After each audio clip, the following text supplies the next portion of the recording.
काय चाललंय पूजा? सासरी सगळे बरे आहेत ना? हो हो वहिनी, सगळेच बरे आहेत. ठीक आहे, तू बस, मी तुझ्यासाठी पाणी घेऊन येते.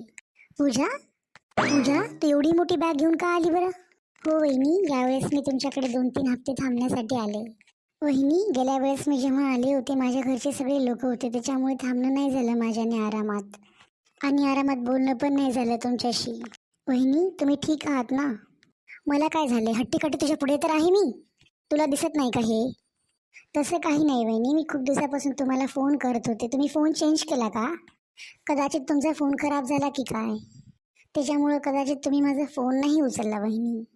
माझं तर असं झालंय ना वहिनी, तुमच्याशिवाय नाही बोलले तर ना मनच नाही भरत. यावेळेस ना खूप काही गोष्टी करूत आपण वहिनी. पूजा, तुझ्या लग्नाला फक्त 1.5 तर वर्ष झालेत ना, आणि अजून काय राहिलं बरं बोलायचं? पहिले तू याच तर घरामध्ये होतीस ना, आपण पूर्ण दिवस बोलायचो. आता अजून काय राहिलं बोलायचं? आणि हा पूजा, ऐक, मी तुझी मोठी भाऊजाई आहे. जे पण सांगेल ना तुझ्या भल्यासाठीच सांगेल.